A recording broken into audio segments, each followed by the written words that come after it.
Bonsoir tout le monde. Tout d'abord, je me présente.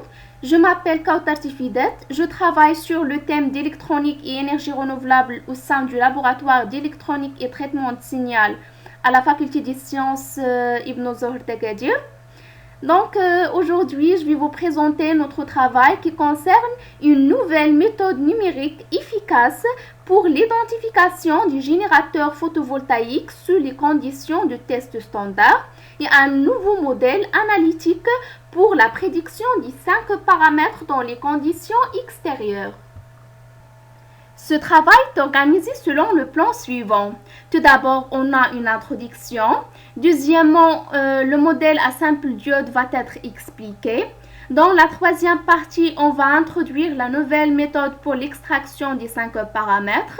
Dans la quatrième, on a les résultats et les discussions. Et puis finalement, on terminera par une conclusion et des perspectives. Commençons par l'introduction. Et comme vous pouvez voir dans la première figure, la consommation mondiale des énergies fossiles ne cesse pas d'augmenter d'une façon très rapide avec les années, chose qui implique divers problèmes que ce soit au niveau sanitaire ou climatique. Et ceci a poussé plusieurs pays à chercher d'autres sources d'énergie qui seront propres et renouvelables. Parmi les pays qui ont pris cette initiative, on trouve le Maroc qui a profité de ces niveaux d'ensoleillement et d'irradiation élevés pour construire la plus grande station de production de l'énergie solaire au monde et qui contient des milliers de générateurs photovoltaïques. Un générateur photovoltaïque est constitué d'un nombre de cellules solaires connectées en série ou en parallèle. Une seule cellule solaire peut être modélisée en utilisant un circuit équivalent à diode unique avec 5 paramètres. Ce circuit équivalent se constitue tout d'abord d'une diode qui modélise la juxtaposition de deux matériaux semi-conducteurs, l'un de type P et l'autre de type N, à l'intérieur du générateur photovoltaïque. La diode se caractérise bien évidemment par un courant de saturation inverse et un facteur d'idéalité qui décrit le phénomène de recombinaison à l'intérieur de la jonction PN. La résistance série modélise toutes les pertes par effet Joule dans tous les contacts entre chaque deux différents matériaux à l'intérieur du générateur. La résistance parallèle qui correspond à l'imperfection des matériaux utilisés dans le générateur. Et finalement, un générateur de photocourant qui dépend fortement du niveau de radiation et de température. En appliquant la loi d'Emaille au circuit équivalent, on obtient cette première équation qui est l'équation caractéristique donnant le courant à la sortie d'un générateur en fonction de la tension et du courant lui-même. Ce qui rend cette équation une forme implicite qu'on peut résoudre analytiquement en utilisant la fonction de Lambert pour finalement obtenir la deuxième expression qui donne le courant seulement en fonction de la tension et des 5 paramètres. Passons maintenant à la partie 3 consacrée à la théorie de la méthode numérique proposée. Donc, le principe consiste à trouver 5 équations qui contiennent les 5 paramètres pour pouvoir résoudre ce système numériquement et extraire les valeurs des 5 paramètres. Alors, pour ce faire, les 3 premières équations sont extraites tout simplement en appliquant l'équation caractéristique aux 3 points remarquables de la courbe IV, à savoir le point de court-circuit, le point de puissance maximale et le point de circuit ouvert. La quatrième équation est obtenue en dérivant le courant par rapport à la tension et en appliquant l'expression résultante au point de puissance maximale. Sachant que l'égalité 7 est vérifiée au point de puissance maximale, remplaçant 7 dans 6, on va obtenir une 8e équation qui va servir comme la 4e équation du système de 5 équations souhaitées. La 5e ou bien la dernière équation du système sera l'équation reliant le facteur de forme aux 4 paramètres IS, RP, N et IS. Donc l'équation est donnée par l'expression 9. Pour que la résolution du système converge vers les solutions exactes, une bonne initialisation de la recherche apparaît nécessaire, chose qu'on fera en utilisant les valeurs obtenues des 5 paramètres, en utilisant les équations analytiques ci-contre obtenues par Hijri en utilisant plusieurs approximations. Passons maintenant à la partie consacrée aux résultats et discussions. Tout d'abord, pour valider la méthode, discuter et tester la théorie, 2 cas d'études ont été choisis. Le premier, c'est la cellule solaire RTC sous 33 degrés Celsius et 1000 watts par mètre carré comme niveau d'irradiation. Le deuxième, c'est le monocristallin SQ80 sous 25 degrés Celsius et 1000 watts par mètre carré. Afin d'évaluer la précision, 3 types d'indicateurs statistiques ont été choisis. Le premier, c'est l'erreur absolue, le deuxième, c'est l'erreur quadratique moyenne et le troisième, c'est l'erreur quadratique moyenne normalisée. Commençons par les résultats pour la cellule solaire. Comme vous pouvez voir dans le tableau 1, la méthode proposée a été comparée avec une autre méthode de la littérature qui se base sur un principe similaire.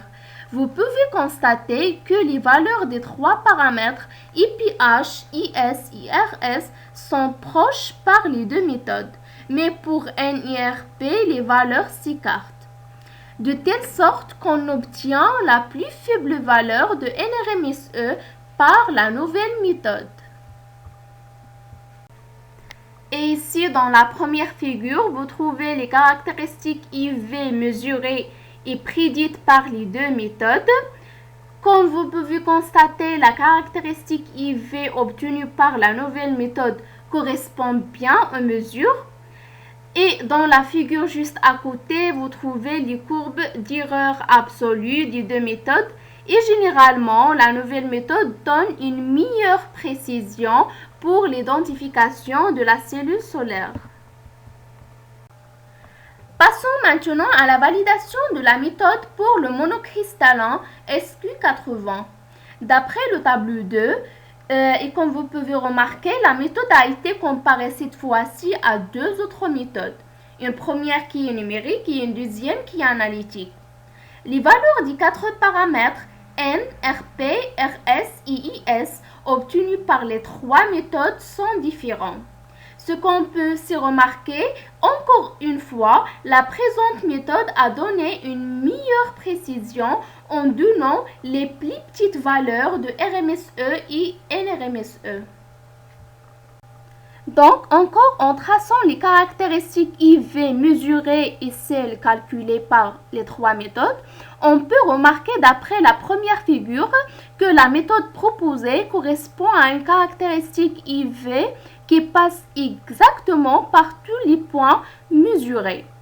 Et la figure juste à côté montre que la présente méthode garantit une meilleure prédiction pour toutes les valeurs de tension en donnant des faibles valeurs d'erreur par rapport aux autres méthodes. Après l'extraction des valeurs des 5 paramètres pour les conditions standards, maintenant on peut les utiliser pour faire un passage vers les conditions non standards. Et ceci en utilisant les équations du système 1. En admettant que RS, RP et N ne dépendent ni d'irradiation ni de température. Donc, IPH et IS sont les seules fonctions de ces 2 paramètres. Sauf que l'équation de transfert du IS contient une valeur de VOC dans les conditions extérieures. Et généralement, les auteurs dans ce domaine utilisent plus souvent l'expression de VOC donnée dans l'équation 2.